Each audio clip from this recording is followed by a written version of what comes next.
Hey, Dr. John here with LifeSpa, Ayurveda. Today I want to talk about the difference between natural fiber clothing and synthetic clothing. Synthetic clothing you want to watch out for, which are made with lots of cancer-causing chemicals, things like spandex, elastin, nylon, viscose, rayon, acrylics, polyester. All of these things you really want to avoid, particularly for your underwear, your undergarments, because those chemicals can get onto your skin, cause a host of allergic reactions. They're endocrine disruptors. I'm going to talk about the science behind this in just a minute. Now, if you're watching this on my website, please check out the full article, read the full article, and read the science behind this.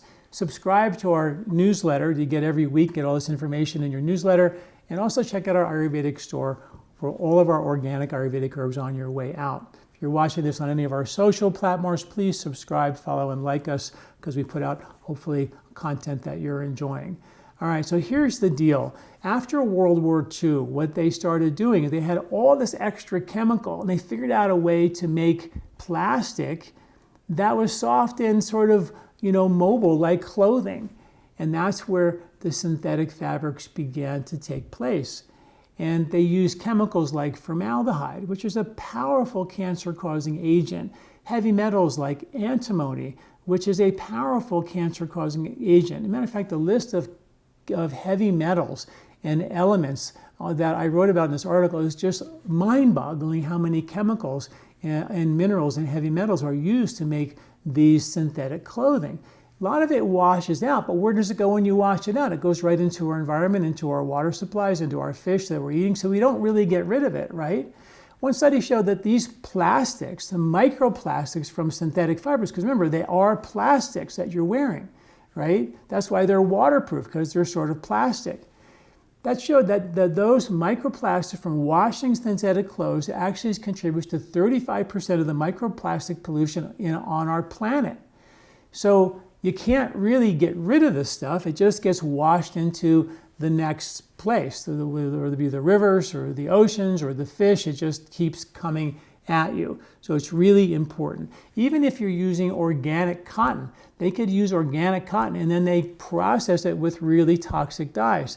The azo dye is the most toxic, and then when you wash it, a lot of the chemicals come out of that fabric or your clothes, and it gets washed again into our environment, which is really, really terrible. There was a lot of red flags early on. Back in 1993, they did a study with rodents, and they made special underwear for the rodents. They had one group with 100% polyester underwear, one group with a 50-50 polyester cotton underwear, one group with wool underwear, one with cotton underwear, and one with no underwear, the naked rodents.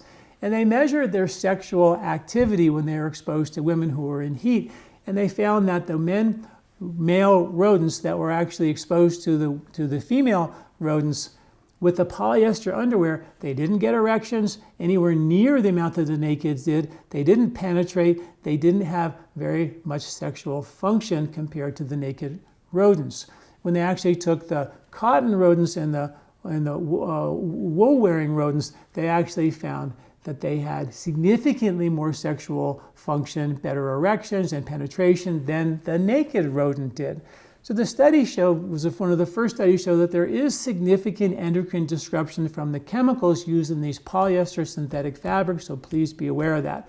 Another study in 1984 showed that they took 24,000 workers who were working in a textile factory, and they did a very massive, elaborate study, and they found that there was a significant link between their colorectal cancer and being exposed to these textiles. So it's really, really important for us to be aware of that.